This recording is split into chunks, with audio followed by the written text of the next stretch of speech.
देखिए, हमारे शरीर में 3 ग्रंथि होते हैं। जैसे 3 शरीर होता है, उसका 3 ग्रंथि होता है। तो वो 3 शरीर है स्थूल शरीर, फिर सूक्ष्म शरीर और अंत में कारण शरीर। और इन 3 शरीर का 3 ग्रंथि है, एक ब्रह्म ग्रंथि, एक विष्णु ग्रंथि और अंत में रुद्र ग्रंथि। देखिए, ब्रह्म ग्रंथि है ब्रह्मा जी, अर्थात जहाँ से व्यक्तता, स्थूल आकार जीव का प्राकट्य। तो स्थूल काय का ग्रंथि ब्रह्म ग्रंथि। उसके बाद सूक्ष्म राज्य, आगम में ये सूक्ष्म राज्य को विष्णु ग्रंथि कहा गया। अर्थात विष्णु है सृजनशील पालनहार। तो इस सूक्ष्म राज्य में, उस विष्णु ग्रंथि में क्या होता है, बहुत सारे कामना का उत्पत्ति होता है और उसे चरितार्थ करने के लिए एक शरीर चाहिए। इसलिए वो ब्रह्मा रचित स्थूल शरीर का उत्पत्ति होता है। जैसे कि हम जानते हैं, विष्णु के ही नाभि कमल से ब्रह्मा जी का प्राकट्य हुआ। तो आगम में कह रहा है, आगम का अर्थ क्या है? आओ, स्थिर हो जाओ, विष्णु जी के सृजनशीलता में गमन करो, आगमन करो। फिर देखो अपने को, अपने जीव स्वरूप को आस्वादन करो दो होकर, और अंत में जीव भाव को त्यागो, शिव स्वरूप में स्थिर हो जाओ। पहले अपने को दो भाव से आस्वादन करने के लिए जीव भाव को स्वीकारो, और फिर सब कुछ, सारे जगत, जो कुछ होते नहीं है फिर भी है, माया जो नहीं है फिर भी है, और है फिर भी नहीं है, उस सारे तत्व को, माइक जागतिक सारे तत्व को माँ ज्ञान करके, नेति विचार करके त्यागो। माँ को तो कोई भोग नहीं कर सकता है ना, तो सारे जगत को मातृवत समझो, हर एक कण कण को माँ समझो, तो भोग वासना नहीं आएगा। इस प्रकार मातृभक्ति करके जगत से निर्गमन हो जाओ, निगम तत्व में प्रवेश करो, फिर जगत से मुक्त हो जाओ। और अंत में है जो ग्रंथि, वो है रुद्र ग्रंथि। वो रुद्र ग्रंथि अंतिम ग्रंथि है, उसके बाद मोक्ष है। वो रुद्र ग्रंथि जो है वो कारण शरीर है, वहाँ जीवत्व का बीज छुपा रहता है, जिसे हम चित्त कहते हैं, महत्त्व कहते हैं, अम्बा कहते हैं। और अम्बा जब प्रसव करते हैं तब अंबिका बनते हैं स्थूल सूक्ष्म रूप में। इसीलिए ये शबभत जो शरीर है, 3 शरीर है, इससे मुक्त होने के लिए हम त्रिपौंड्रक लगाते हैं शिवजी में, शिवलिंग में। इसका अर्थ नहीं जानते। त्रिपुर में जो अंड रूपी वासनाएं हैं, व्यक्त होने की वासनाएं हैं, कारण शरीर में वो बीज छुपा रहता है। वो कारण शरीर सुषुप्ति अवस्था है, उसमें जीवत्व का बीज छुपा रहता है। वो चाहे तो कभी भी व्यक्त हो सकते हैं।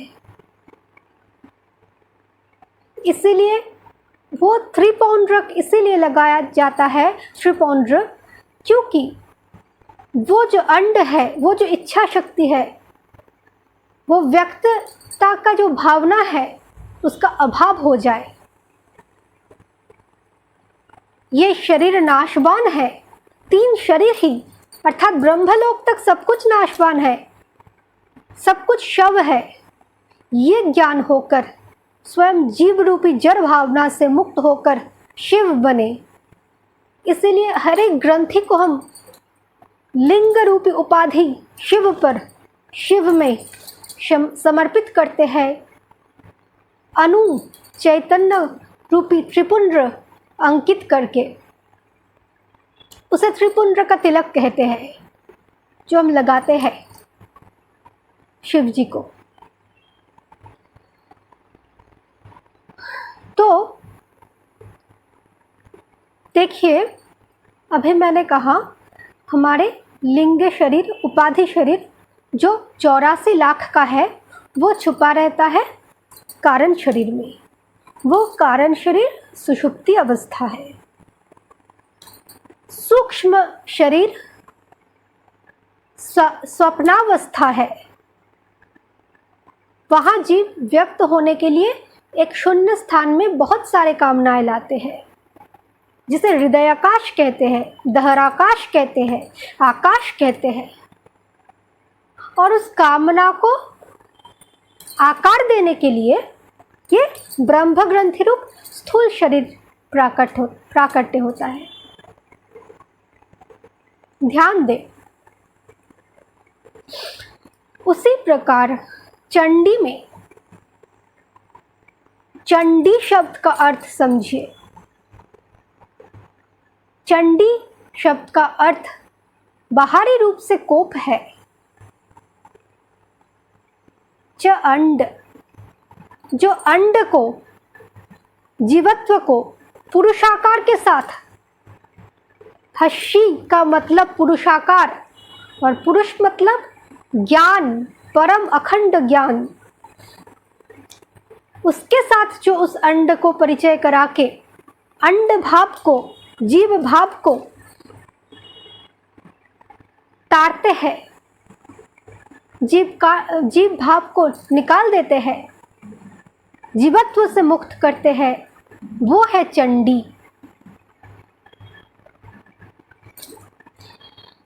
तो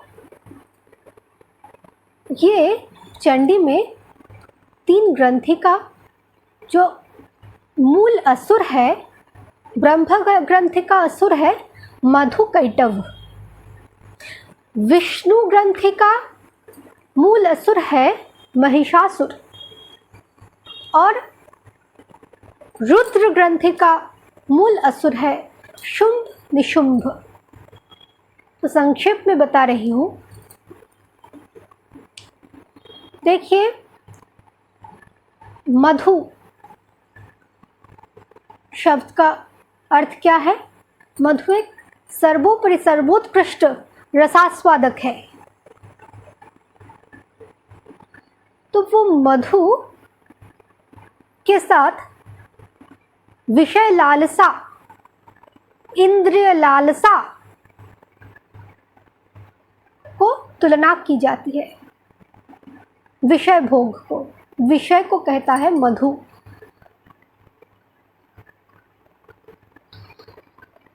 तो जो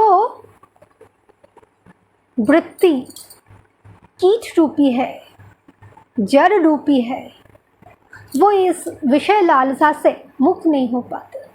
वो उस विषय को भोग करना चाहते हैं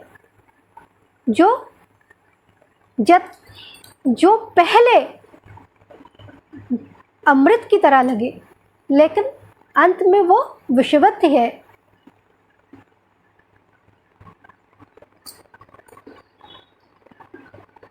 तो ये जो मधु है, ये सारे विषय वासना है, भोग वासना है, जिसे चरितार्थ करने के लिए जीव कपट युक्त माया के छल, कपटता समझ नहीं पाते हैं और कीट से लेकर 84 लाख योनि में घूमते रहते हैं, बस इस मधु के लोभ में, विषय भोग, इंद्रिय लालसा के लिए। इंद्रिय लालसा चरितार्थ करने के लिए, भोग वांछा के लिए। अब जो परम साधक हुए, जो रोम रोम में इस मधु रूपी असुर जो अनादिकाल से हमारे अंदर नए नए भोग वासनाएं उत्पन्न करता रहा, उसको अनुभव करता है और उस साधक के लिए वो असहनीय हो जाता है उसका अत्याचार। वो तरस जाते हैं इस वासना से मुक्त होने के लिए। तब वो माँ के शरणागत होते हैं। देखिए, ये जो मधु है, ये जो इंद्रिय भोग लालसा है, काम, क्रोध, लोभ, मोह, मद, मात्सर्य, कुछ भी एक कहीं शून्य स्थान से आता है। अचानक हृदय में उस भावना का, उस कामना का, उस वासना का उत्पत्ति होता है। फिर हम उसे भोग करने के लिए उसके पीछे दौड़ पड़ते हैं। तो एक आकाश में वो उत्पन्न हुआ। वो आकाश दहराकाश है। ठीक उसी प्रकार कथा में भी जब विष्णु योग निद्रा में थे, तब उसके अंदर वो मधु रूपी वासनाएं उस आकाश में, दहराकाश में व्यक्त होने की प्रयास की। और अंत में देखिए, आकाश का विशेष गुण है शब्द। आकाश का विशेष गुण है शब्द। आकाश से तमो अहंकार से आकाश प्रकट हुआ और आकाश का विशेष गुण शब्द, और शब्द हम कान से सुनते हैं।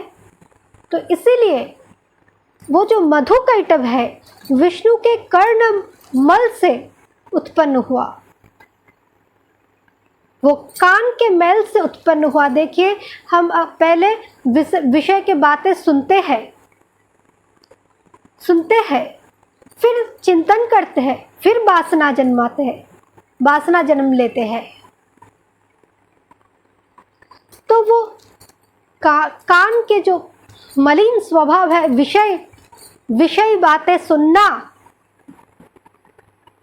तो वही है कर्णमल जो मलिन विषय वासना का जन्म देते हैं। तो इसलिए वो मधु और कैटभ बहु होने का वृत्ति, कीट से लेकर 84 लाख घूमेंगे, जगत को भोगेंगे।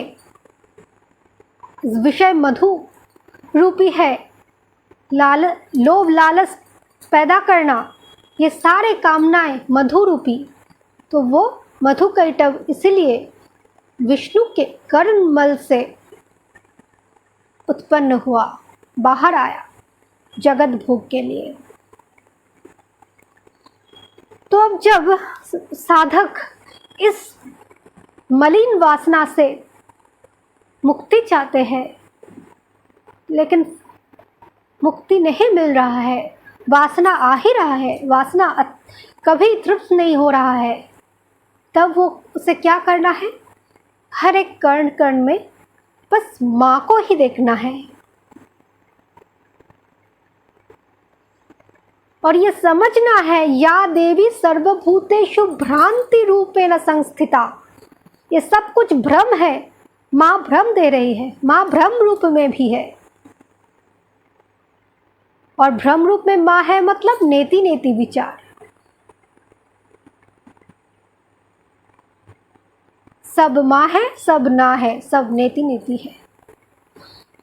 तो इसी प्रकार मधु कैटभ के साथ युद्ध करने से जब थक जाते हैं, अर्थात निरंतर ईश्वरीय चिंतन करते हुए, नेति नेति विचार द्वारा, निरंतर ध्यान प्रवृत्ति द्वारा, ईश्वरीय चिंतन द्वारा जब वो विषय वासना थक जाते हैं, तब वो वर मांगता है। क्या वर मांगा विष्णु से? अवाहीन जत्रोर्वी सलिलेन परिप्लुता।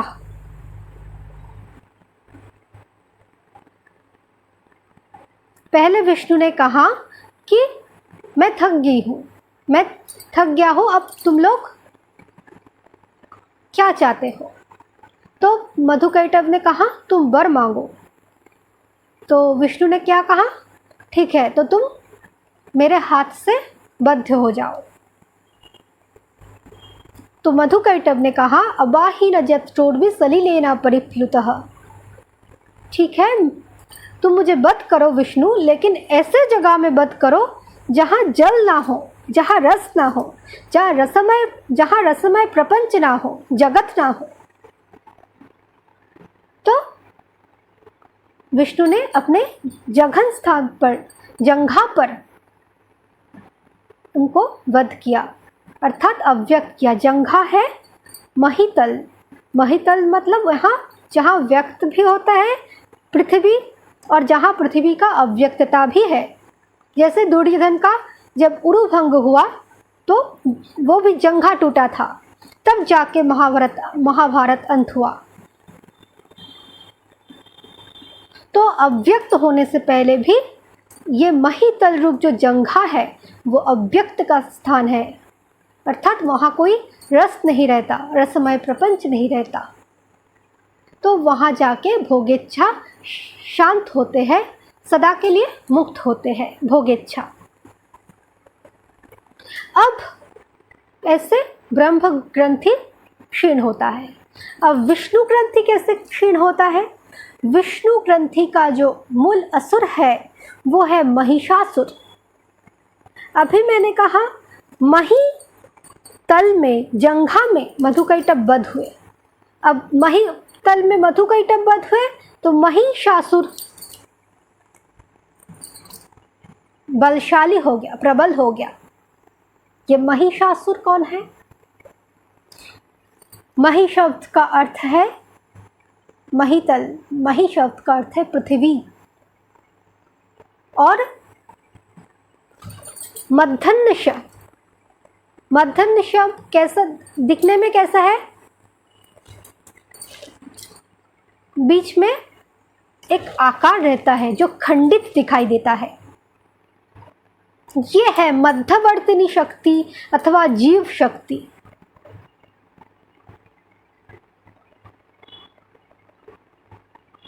तटस्था शक्ति, ये मध्यस्थ जो है वो है तटस्था शक्ति अथवा जीव शक्ति अथवा मध्यवर्तिनी शक्ति।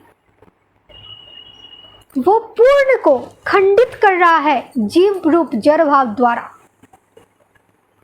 जीव रूपी जड़ भाव को स्वीकार करके वो खंडित कर रहा है परम पुरुष के भाव को, शिव भाव को, पूर्ण ब्रह्म को।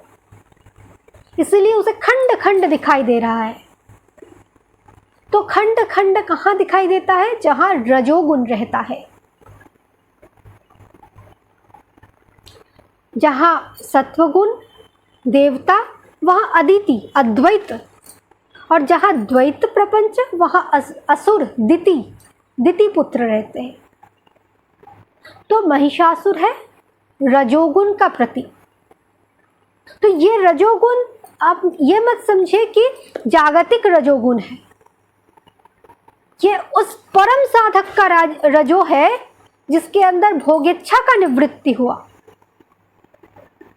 लेकिन अभी जीवत्व बाकी है, बस भोगेच्छा खत्म हुई, लेकिन अभी भी वो खंड खंड देख रहा है। तो वो इच्छाएं प्रबल हो रहा है कि वो ही श्रेष्ठ है, वो देवता पर विजय पाली, देवता से भी श्रेष्ठ है। अपने को अमर मानना, अहंकार आना, द्वेष आना,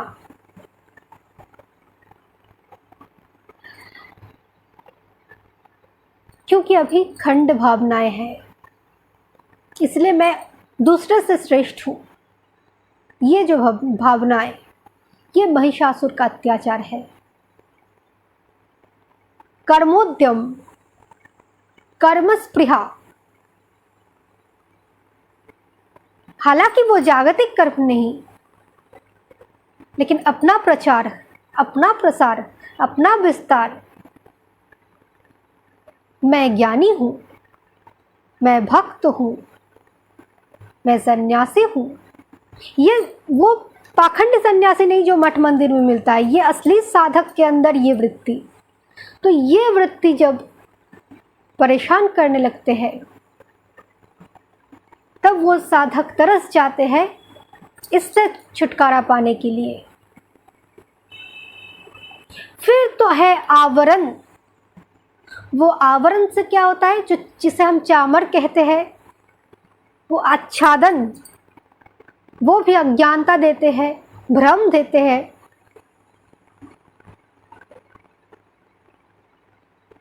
वो चामर है, वो आच्छादन कर रखता है जीव भाव को, जीव भाव से मुक्ति नहीं देते। तो इसीलिए तब वो साधक व्याकुलता पूर्वक फिर से महामाया की शरण लेते हैं और वो स्थूल शरीर का जो अधीश्वर है विष्णु,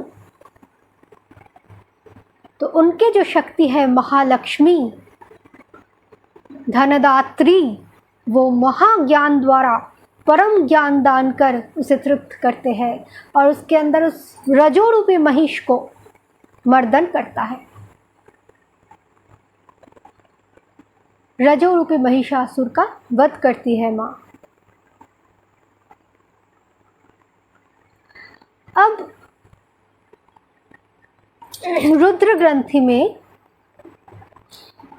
आता है मूल असुर शुंभ निशुंभ।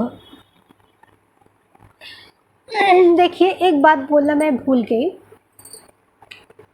महिषासुर का वध जैसे हुआ खड्ग द्वारा, खड्ग द्वारा शिरश्छेदन हुआ। इसका अर्थ क्या है, ये जो अचित वृत्ति है, कंठ के नीचे जो अचित कर्मेंद्रिय है, वो ज्ञानेंद्रिय को दास नहीं बना पाएगा और ज्ञानेंद्रिय सारे ज्ञान को धारण करते हुए हर एक कर्मेंद्रिय को भगवन्मुखी करता रहेगा।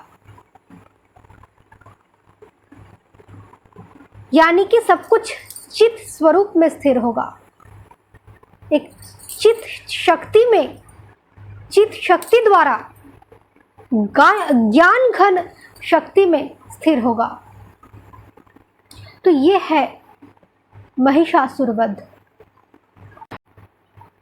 देखिए, 3 बार महिषासुर का वध हुआ।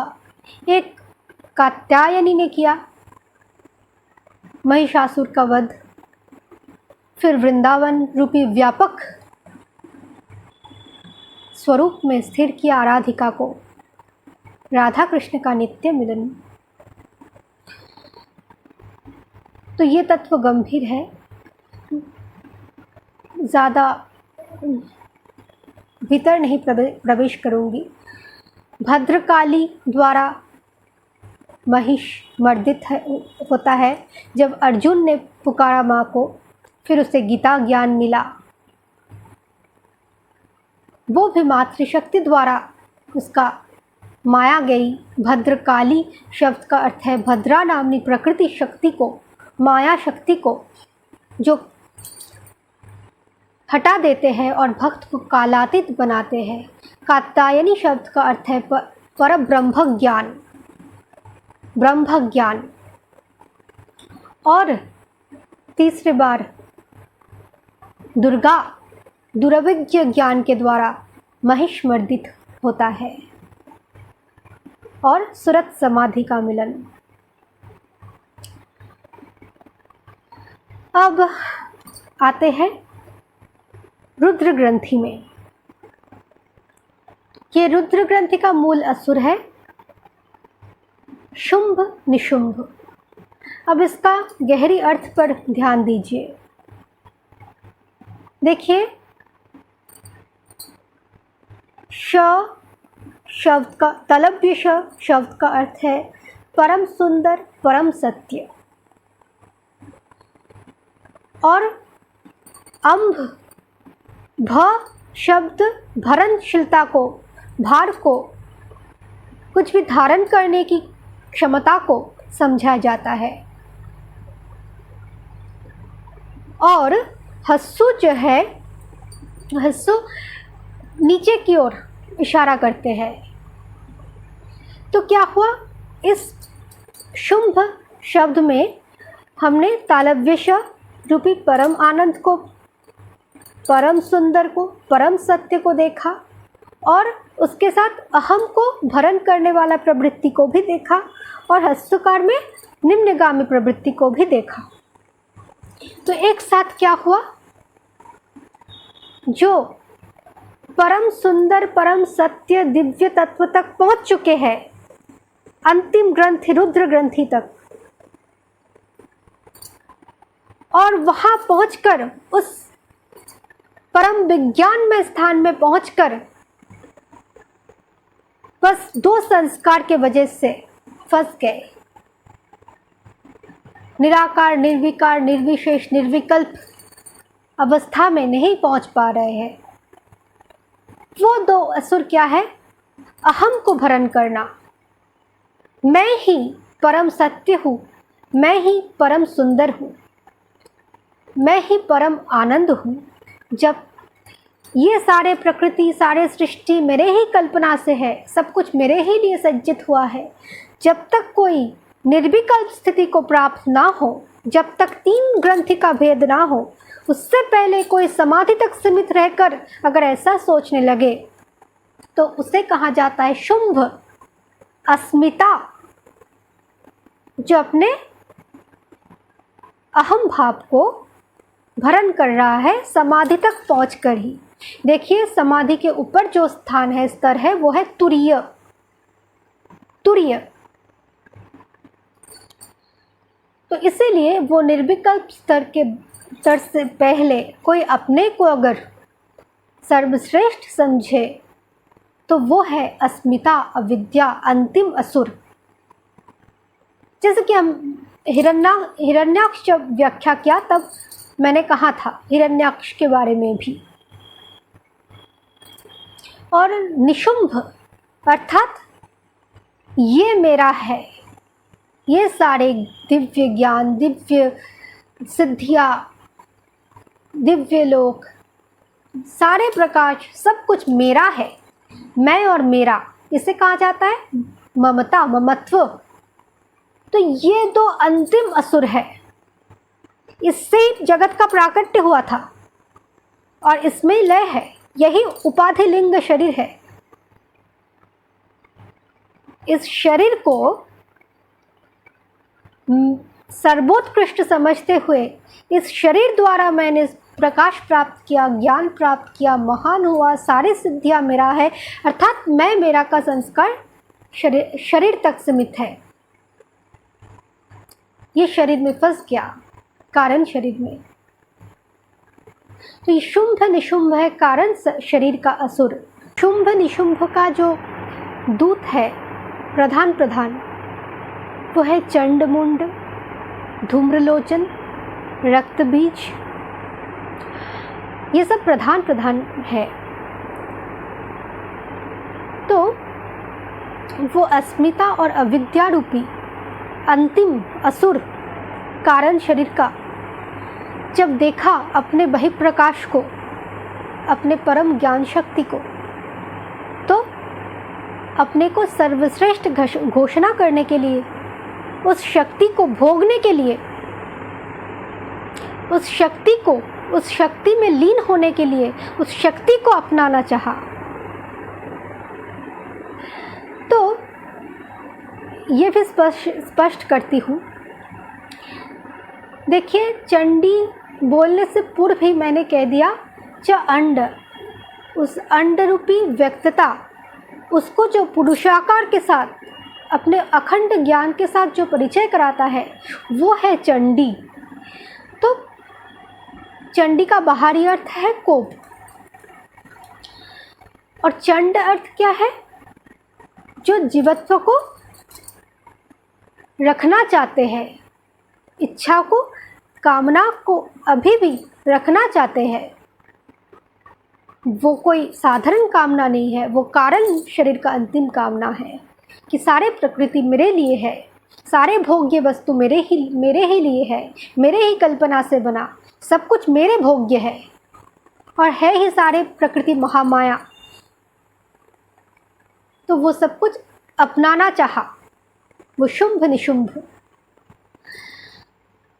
तो चंडिका ने चंड मुंड का वध किया काली स्वरूप में आकर, क्योंकि कालातीत बनाने के लिए, काल के अतीत बनाने के लिए काली को आना चाहिए, काली का आना आवश्यक है।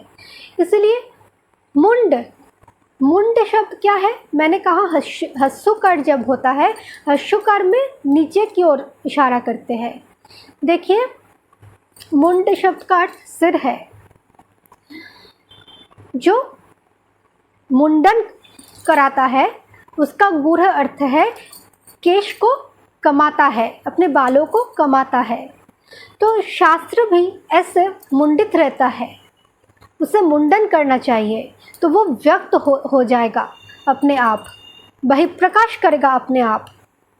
तो मुंड का शब्द भी यही है, लेकिन वो हस्सुकार है, इसलिए जगत में है, जगत ममत्व में है, अपने को व्यक्त करना चाह रहा है।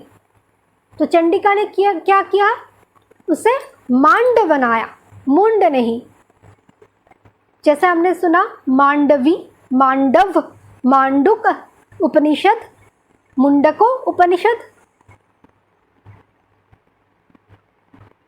मांडुक्य। तो मुंड को मांड बनाया, मांडव अर्थात सारे जगत में सिर्फ मातृ भावना हो, हर एक अंड में सिर्फ माँ, नेति नेति भावना, तब जाके अंड का विचार नष्ट होगा। तो चंड और मुंड को काली ने चर्वन किया, अर्थात जीवत्व का चर्वन किया। उसके अंदर जो जीव रूपी वासना है, अस्मिता, अंधकार, अविद्या, उससे बना जो अष्टपाश है, जैसे कि शरीर बोध, व्याधि आदि, वो जो शेष रह गया, जन्म मृत्यु आदि, वो सब चर्वन किया और चंडिका हुए, चंड मुंड का नाश हुआ। उसके बाद धूम्रलोचन। धूम्रलोचन कौन है? धूम्र शब्द का अर्थ है धुआं। देखिए, धुआं में हम ऐसा नहीं कि कुछ नहीं देख पाते, जब धुआं रहता है तो आधा आधा देख पाते हैं हम, सब कुछ पूरा नहीं देख पाते। वैसे जिसके ज्ञान असंपूर्ण है अभी भी, आधा आधा है जिसके ज्ञान, धुआं है जिसके ज्ञान, वो ज्ञान है, वो ज्ञान रूपी। लोचन शब्द का अर्थ है प्रकाश, ज्ञान, तो वो धुआं ज्ञान है धूम्रलोचन। ख्यत्यै तथैव धूम्रायै कृष्णायै सततं नमः।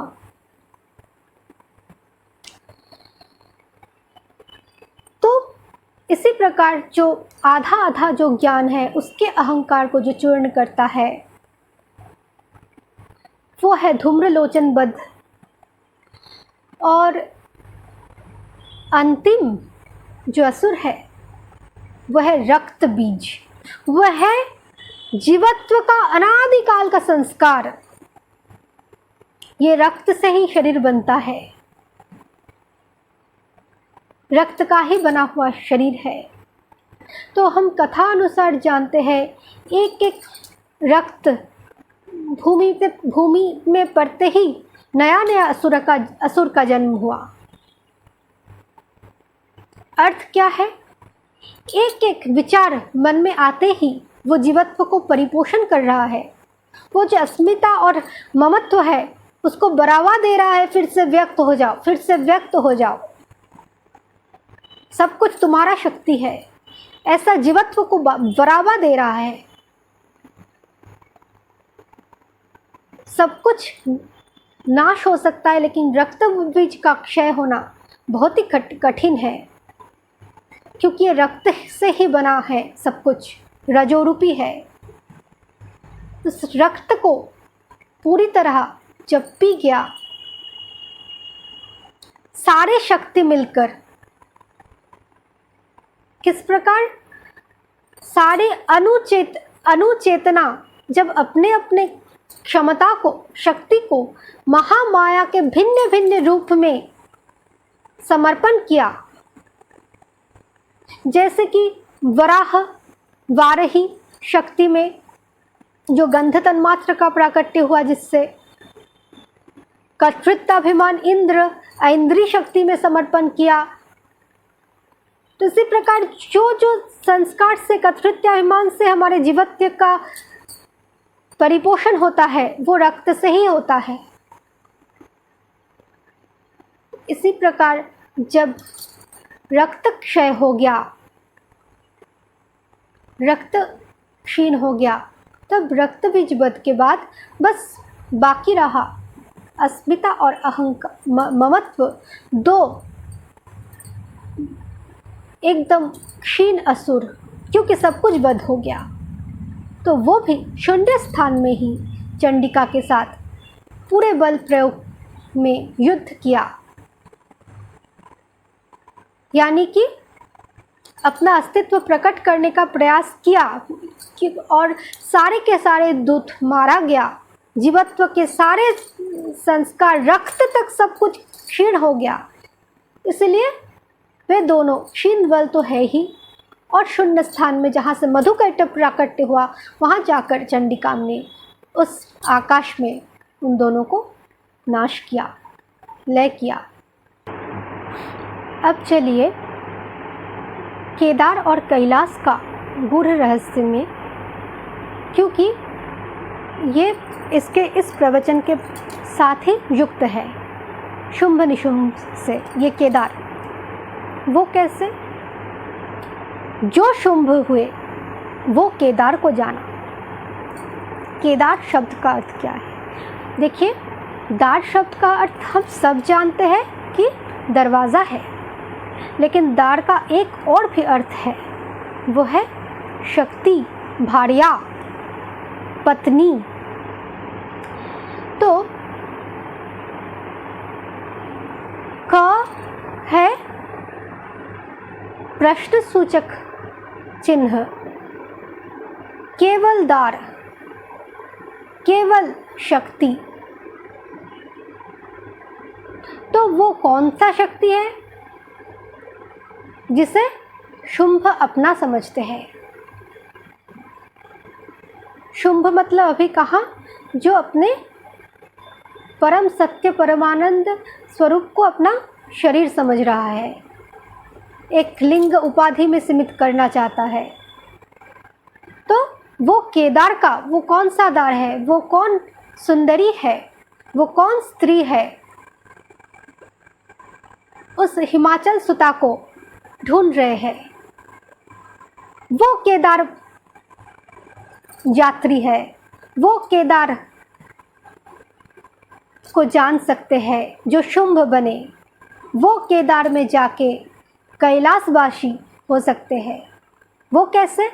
देखिए, हम अधिकतर लोग कैलाश को कैलाश कहते हैं, लेकिन असली जो वैदिक उच्चारण है वो है कैलाश, मतलब केवल आनंद, जिसमें जैसे उल्लास, विलास, वैसे कैलाश, जहाँ केवल आनंद, उल्लास।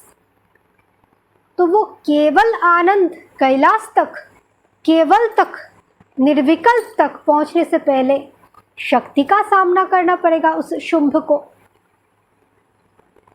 फिर शक्ति द्वारा, केदार द्वारा अपने को जानेगा, शुंभ शंभु को जानेगा। केदार में जाके कौशिकी हर एक कोश को शिव द्वारा रंजित करेगा, शुंभ को शंभु द्वारा रंजित करेगा, हर रोम को, रोम रोम को। जो सत्य ही सारे भूशक्ति को अपने अंदर धारण कर सकता है वो है शंभु, और जो शुंभ है वो शरीर में है। इसलिए उस शरीर को नाश, तीन शरीर के अंतिम शरीर जो कारण शरीर में आ पहुँचे वो शुंभ केदार में आके मातृशक्ति द्वारा पराजित होकर शंभु बन सकता है, केवल मोक्ष पा सकता है। तो केदार यात्रा सिर्फ केदार यात्रा नहीं, शुंभासुर बन के जाए तो वो शिव स्वरूप शंभु बनकर कैलाशवासी हो सकता है। तो ये रहा आज चंडी का गूढ़ रहस्य। धन्यवाद।